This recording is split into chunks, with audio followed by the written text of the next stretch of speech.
I'm Steven Beschloss, and this is Six Questions, indeed the inaugural episode of my show, which, with the help of expert guests, will explore big ideas and powerful undercurrents shaping our society and the future of our democracy and country. You can count on every episode to dig deep with speed and focus. Now, that means asking questions and seeking answers that help us all understand where we are, how we got here, and where we're going. Six questions intended to help cut through the chaos and cruelty of this dark chapter in our history as we pursue needed insights, clarity, and direction. Yes, that's a tall order, a big promise, but I've never been more sure about the necessity of trying.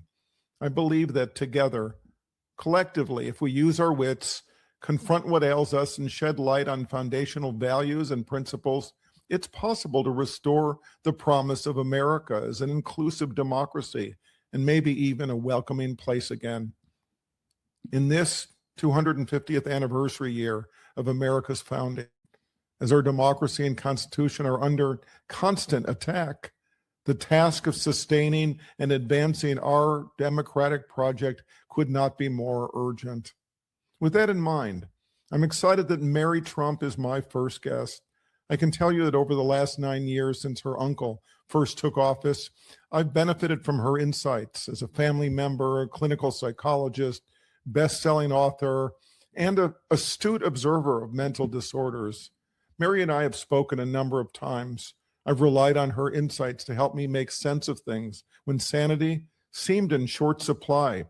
But it struck me that there's no more critical place to start this show's exploration than by probing the mental disorders of Donald Trump, the intensifying reality of his malignant narcissism and sociopathy, and the consequences for the country and each of us as we live through this chaotic, unstable, and dangerous time. Mary, I'm so excited that you could join me. There's no one, honestly, there's no one I wanted to talk to more than you to get a read of where things are. You know, the last few weeks have seemed particularly reckless and mad.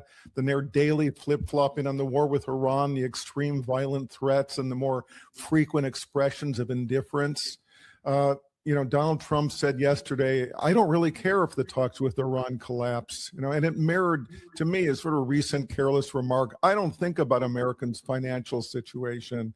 In the last weeks, he's been posting extreme AI images of self-delusion as Jesus on Mount Rushmore, on horseback besides George Washington, a lot of his usual hostile targeting of his enemies. So let's jump in. My first question, how would you describe Donald's current state of cognitive decline? And is it accelerating? Yeah, first of all, Stephen, it's so awesome to be here with you and your new show. Very excited to be here. Thank you. And because everything's bad. Last I checked, and one of the things that's very bad is Donald's cognitive decline, which is worsening. I'm not a neuropsychologist or neurologist, but I don't think one has to be. Right. One just has to be observant. And as some people know, my grandfather, Donald's father, had Alzheimer's, and I see a lot of similarities in just the way they look, the way he talks sometimes, his lack of impulse control. And it's very worrying because, of course, this is on top of other issues clearly that he's having in terms of his poor physical health, which we see evidence of, and the White House continues to lie about it. And of course, his very long-standing, undiagnosed, untreated psychiatric disorders, which also are worsening over time. Right. I mean, look, and you and I would talk about, malignant narcissism and sociopathy, which obviously have been playing out, for the last decade. But how much about this, in your view, is about dementia? I mean, that sort of combined with these other disorders. Well, I think it's a perfect storm, actually, of all of these things, plus the enormous stress anybody in Donald's position would be under, which is, of course, exacerbated by the fact that I think perhaps for the first time in his life, he has painted himself into a corner he can't get out of The 47,000 plates he has spinning in the air aren't working anymore. A lot of them are falling to the ground, and they are not distracting people away from his unbelievable incompetence and corruption. So I think, yes, the dementia is a serious problem because you don't want somebody in a position of power of any kind to be suffering from a cognitive decline, especially when that person is surrounded by sycophants and yes men who refuse to step in. But Steven, I've heard a lot of people say that Donald's different. He's not the same guy he used to be, and I would push back vehemently against that. I think what we're seeing is that a stripping away. His cognitive decline is actually revealing who he's been all along. Yeah, yeah. Well, we've talked before about narcissistic collapse, right? And looked for sort of moments along the way when some episode would happen, some catalytic event where he's losing, he's humiliated in such an obvious way that it breaks through his usual capacity for self-delusion and a kind of bubble that helps him to isolate from that. Do you think there are signs, with again, this kind of acceleration of decline? Are there signs of that narcissistic collapse at this point? Yeah, absolutely. And I think it's definitely the cognitive decline, and we see that again with the lack of impulse control. But I also think it's this dawning realization, even if it may not be entirely conscious, that he's losing control of the narrative. Donald has been on the brink of narcissistic collapse for decades now, but there has always been somebody there to pick him up, to assuage him, to remind him that he is the greatest creature who's ever existed in the universe. So I think it's important for people to understand why he may finally be on the brink of that collapse. It's because Donald has spent his entire life trying to avoid humiliation and protecting himself from being humiliated, or at least feeling the feelings of being humiliated. And if there's anything that terrifies him more than anything else, it is being humiliated by being revealed to be the pathetic loser that he knows deep down that he is. And I'm serious, so much of his psychic energy has been expended in service to protecting his fragile ego from the truth about who he actually is. Yeah, and if you look at the last days, I mean, I think the decline, what it seems to be the pushback that's maybe actually is taking effect for the $1.8 billion slush fund to reward, January 6th violent protesters and so forth, and others that he thinks were wrongfully treated. There was enough pushback even from the Republicans, and similarly the sort of Freedom 250, the musicians that have all dropped out, essentially saying like we thought this was going to be about America, not just sort of pumping up Donald Trump, and it he quickly pushed back on the latter in any case and said like well, let's just do an event where it's it's all about me, and I'll do essentially a rally, and that will be what America really needs. It seemed a little weak as an example, but it did seem like maybe some of the reality, the response was so in a way so ridiculous and extreme that some of the reality of people rejecting him might have broken through. Yeah, and now, first of all, do those musicians live under a rock? I mean, did they really think that this was going to be some bipartisan celebration of America? Yeah. But yes, he's narcissistically injured, and the narcissistic wounds just keep piling on top of each other. I think the first instance you mentioned is a little bit different. I think that's just Donald doing something he's always done. He pushes the envelope as far as he can, and if that works, if he gets away with something, he pushes more. But then there are times when he pushes an envelope and he gets pushback, and he just walks away and acts like it never happened. Like pretty soon in his narrative, he'll literally have completely ignore what your eyes and ears have told you. That none of that was true. Let me just move on. Exactly. So let's move on to number two in the questions. As well as you uniquely know him psychologically, is there anything that has surprised you about his cognitive state? Any specific action? Surprises? Are there surprises to come? A bottom we haven't imagined yet? No, and no. I think one of the things you can credit Donald with is he's consistent. Nothing he does should surprise us based on what we know of him. And there is no bottom. One of my mantras is there's no worst. He will always get worse. And I think that's been borne out over the last decade.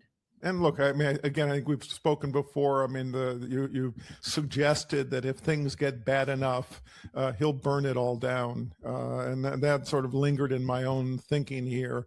I don't know what burning it all down exactly looks like, but and I'm not trying to terrorize people with the thought of it, but I think it's at least worth reflecting on what it suggests. Yeah, when you're dealing with a deeply psychiatrically disordered person who's in cognitive decline and is losing any little bit of impulse control he ever had, who has the kind of power tens of millions of Americans thought he should have, I think it's worth keeping our eyes wide open because in addition to everything else, he's also a nihilist. And one of the reasons we don't have any idea right now who may in the Republican Party try to succeed him is because Donald doesn't think anybody can or should, because in part he doesn't believe that anybody or anything can or should survive him. Right. So let's zoom out for a moment and talk about, and then I really do want to get sort of to the larger realities here. And let's talk for a minute about how his mental illness has infected the country. Yeah. Does it seem like there's both a mass psychosis and a rising sociopathy and cruelty that's overtaking many Americans? I mean, the day in, day out of all of this has the ability, I think, to, and has surely infected people. Yeah, it's very alarming. And I think we're probably going to spend the rest of our lives trying to figure this one out. Clearly, we haven't learned all the lessons we needed to learn in the wake of World War II and the Holocaust, which is alarming. I think we need teams of psychologists, psychiatrists, sociologists, anthropologists, et cetera, to help us understand what happened and how we can prevent something like this from happening again. I think one of those solutions is political, but one of them is educational. Yeah. I think for a lot of, basically, there are a lot of people in the world who have authoritarian personalities, which means that they're susceptible to charismatic leaders, which I know it doesn't seem like it, but trust me, Donald is one of them. Yeah, sure.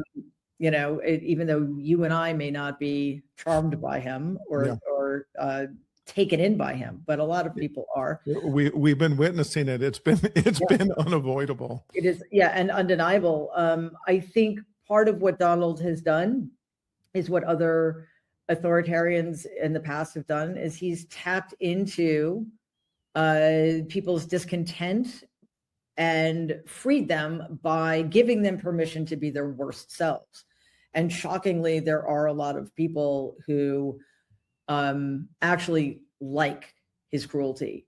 They relate to him. They see themselves in him. They're generally speaking weak people who feel that the world has treated them poorly, even though they're in the majority in a lot of ways. And that is something that I think we have set up in this country. This has been built. We've been building towards somebody like Donald in the White House for decades now. Right. So this is not a one-off by any stretch of the imagination.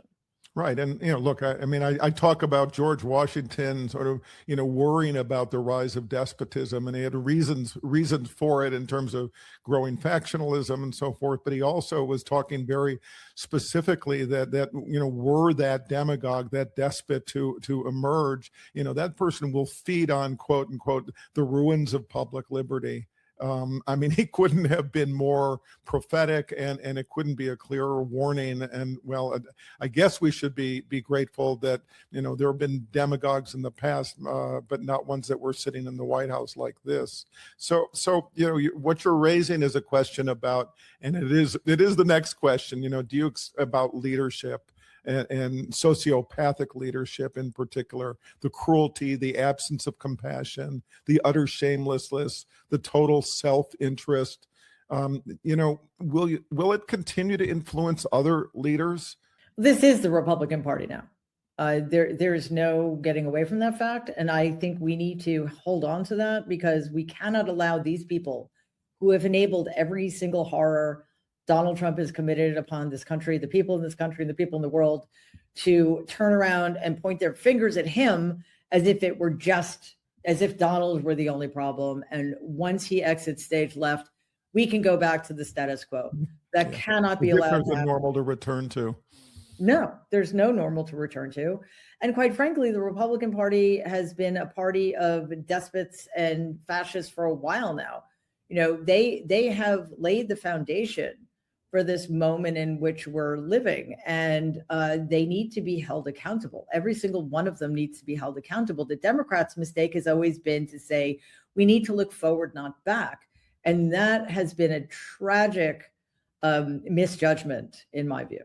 Yeah, well, in fact, it's a book that I'm planning to write. I'm in a process right now, which has sort of led me back to the Revolutionary War and the Civil War and the McCarthy era and the Lost Cause era, and again and again, you know, traitorous among us who have not been held accountable as the country made a decision, as leaders made a decision. Let's just move on. Fearing the conflict, fearing or not being willing to engage in the inevitable conflict that holding the worst among us accountable would require. And you know, Stephen, I think it's worse than that too, because there have been moments in modern American history in which there have been these gratuitous choices that presidents have made to rehabilitate some of the worst people in American history. Gerald Ford is known for pardoning Richard Nixon, which was an awful mistake, but he also pardoned Robert E. Lee. And then, to add salt into the wound, Jimmy Carter pardoned Jefferson Davis. So, you know, it's not just that we don't hold people accountable. We wipe the slate clean for them. Yeah, not to mention putting up monuments to them all over, or surely all over the southern United States. Yeah. So look, this is a tendency in the psyche of America. You know, whether it's the aversion to risk, the willingness or the unwillingness to look squarely at the traitorous behavior, or whether it's, and not wanting to face conflict, or whether it's really saying, I'm in power now, I don't want to look back, I just want to go forward. And there's great consequences that lead us to our current predicament, not the least of which was the failure to hold Donald Trump accountable for January 6th. I mean, one of, in my view, a fatal mistake of Joe Biden. So again, here we are. I want to talk for a moment about national trauma. How traumatized is the country? We've all done our best to manage and hold on to a sense of right and wrong, but the hostility to the Constitution, hostility to the rule of law, the violations of basic human dignity and decency, it's been a lot to handle. I would say we're essentially hostages in this period. How traumatized is the country? We're so traumatized that in part because most of us don't even recognize that we're traumatized. The powers that be don't ever have that conversation. Now, some of us were traumatized by the 2016 election. Every single one of us was traumatized by COVID, or close to it. And the problem with trauma is that you cannot heal from trauma while you were actively being traumatized. Mhm. And if you don't recognize the foundational trauma, let's say, for example, for the sake of argument, that that's COVID, then every new trauma that ensues is going to exacerbate that original trauma. So we're in very deep trouble. And we've always been terrible in this country about Mhm. dealing with questions of mental health anyway. Right. And I think we are a country of traumatized people who don't have the tools to grapple with it or the language to express it or understand it. And unless we have somebody in leadership helping the country heal and understand what that means, it's only going to continue to get worse. Mm. Which leads me to my sixth question. How long will it take to repair the damage once he's gone? It sounds like it's not just about, a change in political leadership. It may be a much larger process of the country actually kind of rethinking mental health, rethinking about how we want to live in America. Yeah, I think this is a generational project. And as you alluded to, it's going to have to happen on many fronts. And I think one thing that's going to have to happen, well, first of all, this is assuming Democrats get back into power, and it's assuming that Democrats understand what their job is. We need Democrats in power who understand what's at stake and what serious systematic changes need to be made in order to ensure that this kind of thing doesn't happen again, and to protect us going forward, to protect our civil rights, to protect our human rights, and to reimagine what this country is about, and reimagine or redefine who we are as a people. Like, who do we want to be? And I think part of that is going to have to entail stepping back from the world stage, because we've done so much damage in the last 10 years, thanks almost entirely to Donald and the Republican Party, but also because the Democrats didn't do enough while they had a chance, to the rest of the world, to our alliances, to the global economy, that I think we need to do some serious soul searching about what our role is going to be in the world going forward. So this is not something that's going to change in a couple of election cycles. This is something that we need our leaders to be dedicated to for the long term. Yeah, I think that's exactly right. And by the way, the trust that's been broken with allies around the world, people who thought they could count on America, the number of countries that look to America as a beacon of democracy, the meaningful ways that soft power, which has been so important as a cohesion, as a way of connecting with countries around the world, people and leaders, so much of that has been broken. And as you say, that sounds to me like a generational project to fix. No question. And dare I add into that? And this is surely a topic for another podcast, but let's add into, how do we deal with the intensity of violence in America, and specifically gun violence? That's an epidemic, traumatizing reality for so many Americans. And, that's also something that I think our, future mental health and physical health survival is going to depend on us sorting out. Yeah, I agree. So thank you so much. This has been fantastic. I want to take another moment. I want to talk about one more thing. It's what I want to call a lightning round. And I have 6 more questions, but these are different questions. Consider it a lightning round. You can answer them with a single word if you like, or you can give an explanation. You ready? Ready. Okay. So 1, what makes you happy? Oh, my people. Yeah. Especially after the 2016 election and COVID, I got pretty isolated, and finally finding a way back to my closest people has been everything in helping get through these very dark times. Yeah. So what makes you angriest? Honestly, I think it's that people like Donald, who are so corrupt and undeserving and incompetent, are continuing to be allowed to fail upward, and to be given the power to do such great damage to our country and the people in it at the expense of the things that really matter, like kindness and empathy. That continues to make me enraged. Mm-hmm.